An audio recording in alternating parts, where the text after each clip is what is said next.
नमस्कार, दिल्ली टॉक्स में आप सभी का स्वागत है। मैं हूं आपके साथ सविता भारती। आज हमारे साथ मौजूद हैं उभरती हुई कलाकार सिंगर सुमन बालाजी। नमस्कार मैम। नमस्ते। मैम आप सिंगिंग करती हैं, हाँ जी। साथ के साथ एक्टिंग भी करती हैं। हाँ जी। तो मैम आप बताएंगे कि आपकी इस सफ़र की शुरुआत कैसे हुई? आपने कहाँ से कब से सोचा कि आपको आगे सिंगिंग करनी है? एक्चुअली मैं 2 साल की थी। मुझसे बड़ी एक सिस्टर है मेरी, नीतू नाम है जिसका। तो हम लोग दोनों साथ में ही हम अंताक्षरी खेला करते थे। तो जैसे मैं अगर जैसे वो गाना गा रहे हैं तो मेरी सिस्टर मुझे बोलती थी कि नहीं सुर में गा। तो अब तब से वो बचपन का एक खेल होता था कि हम अंताक्षरी खेलते थे। तो लेकिन वो खेल-खेल में कब मैं सीरियस हो जाऊँगी, कब ये सिंगिंग मेरी जान बन जाएगी, तो वो मुझे पता ही नहीं चला। तो तब से इंटरेस्ट हुआ मुझे सिंगिंग का।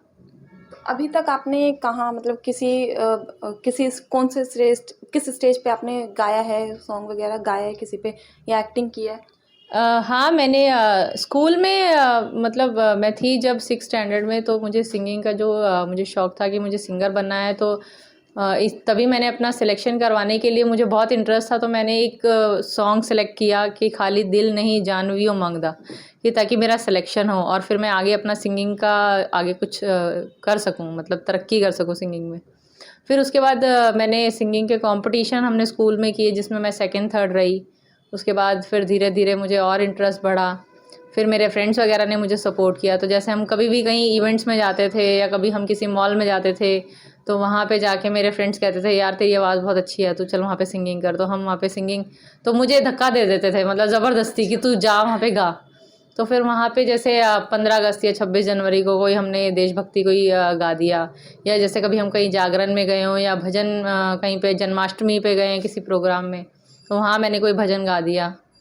तो ऐसे करते-करते धीरे-धीरे फिर मुझे किसी मेरे फ्रेंड ने सजेस्ट किया कोई एक मुझे ऐप यूज़ करने के लिए, कि ताकि उससे मेरा सिंगिंग में और इम्प्रूवमेंट आए, मेरा हेजिटेशन दूर हो। फिर मुझे और दुनिया देखे तो कोई ना कोई मुझे बोले कि आप हमारे साथ में काम करें, तो मुझे फ़िल्म इंडस्ट्री में से कोई ऑफ़र आए, लाइक ऐसा। तो मैंने एक ऐप यूज़ करी जिस पे मैं सिंगिंग करती थी। तो कंटिन्यूअसली मेरी सिंगिंग का टाइमिंग मुझे पता चला कि मैं कितने घंटे में गा सकती हूँ। कंटिन्यूअसली मैं 16-17 घंटे सिंगिंग कर सकती हूँ। फिर उसके बाद मुझे किसी लड़की ने वहाँ पे मेरी आवाज़ को मेरी पसंद किया, उसने मुझे बुलाया। तो ग्रेटर नोएडा गई थी मैं फर्स्ट टाइम। तो जब मैंने वहाँ पे एक शॉर्ट मूवी में एक मैंने कॉलेज गर्ल का मैंने एक रोल किया था, जिसमें वो डायरेक्टर ने मुझे, हालाँकि मैं सिंगिंग के लिए गई थी और उन्होंने मुझे बोला कि नहीं आप एक्टिंग कीजिए। तो फिर मैंने तब वहाँ पे एक्टिंग की। तो फिर उसके बाद जब मैं मुंबई गई, मैं अरुण बख्शी सर से मिली।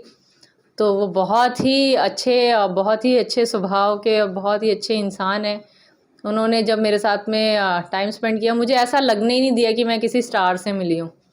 वो बहुत अच्छे मतलब इंसान है एक। तो उन्होंने मुझे बोला कि आप सिंगिंग, एक्टिंग, मॉडलिंग तीनों चीज़ें करें। तो तब से फिर मेरा करियर स्टार्ट हुआ। फिर मैंने धीरे-धीरे 2 ऑडिशनल सॉन्ग किए, वीडियोज़। फिर उसके बाद मैंने सीरियल में छोटा-मोटा काम किया 15 दिन कंटिन्यूटी। फिर उसके बाद मैंने एक लाइव शो किया, मैंने मतलब परफ़ॉर्मेंस दी वहाँ पे लाइव बैंड के साथ। फिर ऐसे ही धीरे-धीरे मैंने आगे short movies, web series, song किया मैंने। तो ये सब। आप अपनी आवाज़ में, अपनी खूबसूरत आवाज़ में कोई गाना गा के सुनाएँगी? जी, मैं सुना देती हूँ। एक सॉन्ग है, पंजाबी सॉन्ग है और वो एक माँ को डेडिकेट होता है। बट वो सॉन्ग मुझे इसीलिए ज़्यादा पसंद है क्योंकि मैं अपने फ़ादर को बहुत ज़्यादा प्यार करती हूँ। तो मैं कभी भी वो सॉन्ग गाती हूँ तो मुझे मेरे फ़ादर की याद आती है। तो मैं कुछ वही सुना देती हूँ थोड़ा-सा।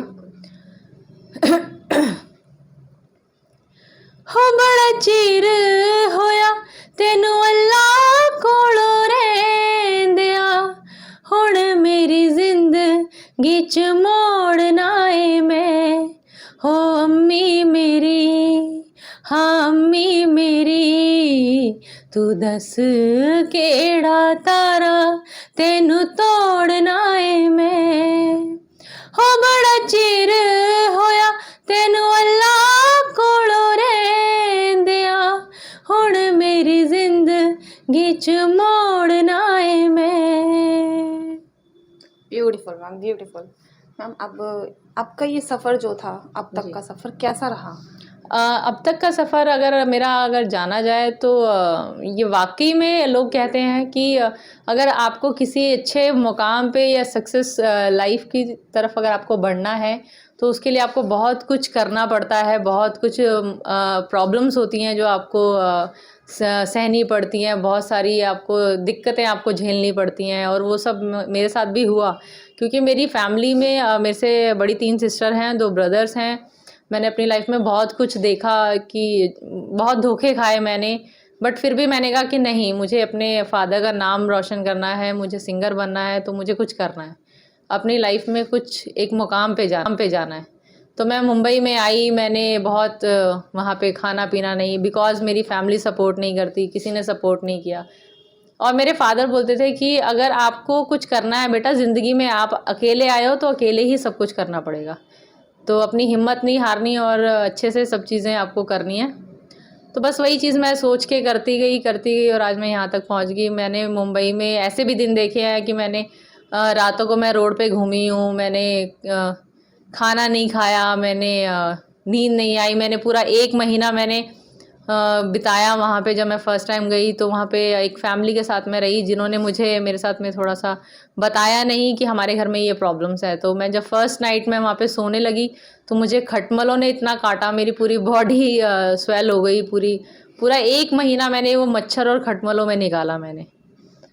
तो आपका कोई ऐसा लाइफ का कोई ऐसा पर्सन जिसने आपको इस चीज़ में सपोर्ट किया हो आगे जाने में?